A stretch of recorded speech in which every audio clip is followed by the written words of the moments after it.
હાય friend, Gujarati cooking ચેનલમાં તમારું સ્વાગત છે। વરસાદમાં વડા ખાવાની ખૂબ જ મજા આવે છે। આ વડા છે ને કોઈ જેમ તેમ નથી, એ મસ્ત ફૂલીને દડા જેવા થાય છે। તો એની સાથે એક અલગ પ્રકારની આપણે ચટણી બનાવવાના છીએ, એનાથી તો મોજ પડી જશે વરસાદની સિઝનમાં। જો આ ચટણી છે કેટલી મસ્ત બનાવી છે, પણ આપણે અલગ રીતે બનાવી છે। ટામેટું, લસણ અને આદું આ મિક્સ કરી જરૂર પ્રમાણે અને પછી આપણે એને ક્રશ કરી લેવાની છે। સારી એવી ગ્રેવી જેવું જ બનાવી લેવાનું છે। એમાં જીરું નાખીશું, સ્વાદ પ્રમાણે મીઠું અને સ્વાદ પ્રમાણે આપણે મરચું નાખીશું। અહીંયા મેં કશ્મીરી લાલ મરચું લીધું છે, તમે તમારા ટેસ્ટ પ્રમાણે લઈ શકો છો। તો ચલો આપણે આને ક્રશ કરી લઈશું। તો આને ક્રશ કર્યા પછી એકદમ આ રીતે મસ્ત એવી સુગંધ આવે છે। હવે એને વઘારવાની છે। તો રહી અને આપણે તેલની અંદર વઘાર નાખ્યો છે, અંદર હિંગ નાખી છે અને હવે આપણે એની જે ચટણી બનાવી છે ને એને એડ કરવાની। પણ આ પ્રોસેસ ટાઈમે આપણે ગેસની ફ્લેમ બંધ કરી દેવાની છે અને સારી રીતે ચટણીને મિક્સ કર્યા પછી એવું લાગે કે અંદર મોઇશ્ચર રહી ગયું છે, તેલ ફૂટીને ઉપર નથી આવ્યું, તો પછી થોડીવાર માટે ધીમા તાપે એને આપણે આ રીતે સતત હલાવતા રહેવાનું છે અને કરતા રહેવાનું છે। આને સતત હલાવીશું ને એટલે શું છે કે નીચે બેસે નહીં અને સારી રીતે મસ્ત મજાની ચટણી બની જાય। તો આ રીતે હલાવતા રહીશું અને એની ઉપર જ્યારે તેલ ફૂટે ને તમને લાગે કે બની ગઈ છે શાકની જેમ, તો આપણે એને નીચે ઉતારી લેવાની છે। અને આ વડા બનાવીએ છીએ ને આપણે જે, તો એ વડા મકાઈના લોટના છે, તમને નવાઈ લાગશે। તો એને દહીંથી આપણે બાંધવાના છે। તો આપણે એક વાટકી મેં અહીંયા દહીં લીધું છે। તો દહીંની અંદર એક વસ્તુ છે કે થોડું પાણી એડ કર્યું, આ વાટકી ધોવાઈ જાય, સાફ થઈ જાય। તો અહીંયા મેં આટલો ગોળ લીધો છે। હવે આ ગોળને છે ને મેલ્ટ કરી લેવાનો છે સારો એવો દહીંમાં। તો આપણે એને સારી રીતે મેલ્ટ કરી લઈશું। જો તમારી જોડે કડક ગોળ હોય ને તો સમારીને લેજો પ્લીઝ, મારી જોડે ઢીલો હતો એટલે મેં એને લીધો છે। હવે તમને ખબર જ છે ખટાશ અને ગળપણ બંને ભેગું થાય એટલે સરસ મજાનું ગોળ ગળી જાય છે। તો આવી રીતે વધારે નહીં, એકાદ મિનિટથી પણ અંદરના ટાઈમમાં સરસ મજાનું મિક્સ થઈ જશે અને બેટર એવું સારું એવું મસ્ત બની જશે। તો આ રીતે જો ચમચીથી ના ફાવે તો હાથથી પણ તમે ફીણી શકો છો। તો આ રીતે સરસ મજાનું જો અંદર ગોળ થઈ ગયું છે, લાગે છે કે અંદર ગોળ છે। હવે આપણે આની અંદર બીજા મસાલા કરવાના છે। એ પહેલાં આપણે અહીંયા મેં મકાઈનો લોટ લીધો છે, તો એક બાઉલ ભરીને મકાઈનો લોટ લીધો છે અને એક બાઉલ ભરીને અહીંયા રોટલીનો લોટ લીધો છે। અહીંયા અજમો એડ કર્યો છે અને સ્વાદ પ્રમાણે આપણે બેઝિક મસાલા આવે ને, મરચું, હળદર, પછી મીઠું છે, ધાણા જીરું છે અને આદુ લસણ મરચાંની પેસ્ટ એ પણ અંદર લેવાની છે, બરાબર છે। અને હવે આપણે તલ લેવાના છે।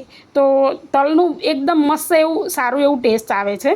હવે આ બધાને આપણે મિક્સ કરી દેવાનું છે। હવે એક વસ્તુનું અહીંયા ધ્યાન રાખવાનું કે આપણે તેલનું મોણ વગર આ બનાવીએ છીએ અને એકલા દહીંમાં જ લોટ બાંધવાનો છે, અંદર પાણી મિક્સ નથી કરવાનું। તો આ રીતે આપણે દહીંની અંદર લોટ બાંધી દઈશું। એવું બને કદાચ કે દહીં ઓછું પડે ને તો બી ઉપરથી દહીં નાખી અને લોટ બાંધવાનો, પાણી એડ નથી કરવાનું।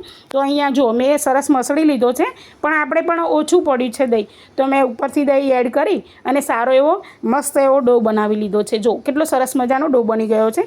એને વધારે ને 2 મિનિટ જ રેસ્ટ આપવા આપણે મૂકી દઈશું અને આ 2 મિનિટ પછી જુઓ તમે કેટલો મસ્ત મજાનો ડો બની અને તૈયાર થયો છે। હવે આને આપણે સરસ મજાના બોલ વાળી લેવાના છે। જો તમે બિલકુલ ચોટશે નહીં કે કંઈ જ નહીં, સારી રીતે મસ્ત એના બોલ વાળી લઈશું। તો બનાવવું એકદમ સહેલું જ છે અને ખાવામાં એકદમ ટેસ્ટી છે। તો બોલ વાળી દીધા છે ને, ગરમ થવા તેલ પણ મૂકી દીધું છે।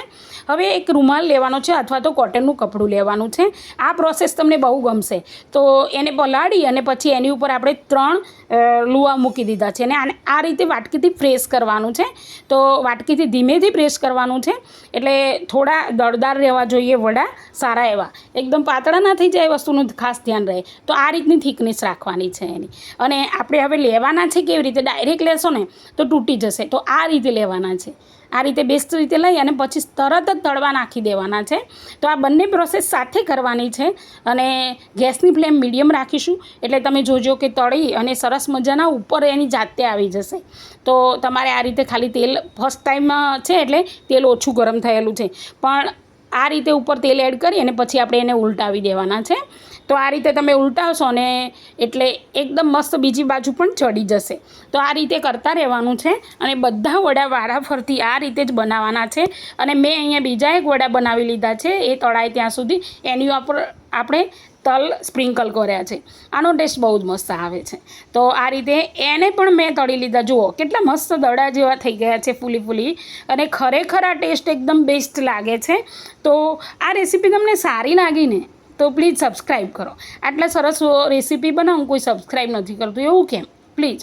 અને કોમેન્ટમાં જણાવો કે તમને મારી રેસીપીઝ કેવી લાગે છે અને તમે ક્યાંથી જોઈ રહ્યા છો એ ચોક્કસથી મને જણાવજો. હું બધાની કોમેન્ટ વાંચું છું અને બધાને રિપ્લાય આપું છું. અને આગળ તમારે કોઈ રેસીપી જોઈએ છે કે મને ભાઈ આ બનાવવું છે, તો તમે મને કોમેન્ટ કરજો, હું એ બનાવીશ. અને આ રીતે દહીં સાથે, અને આપણે જે પેલી ચટણી કહી એની સાથે સાંજે બનાવો, સવારે બનાવો, અથવા બાળકોને ટિફિનમાં આપો. બહુ જ બેસ્ટ મસ્ત મજા આવે છે ખાવાની.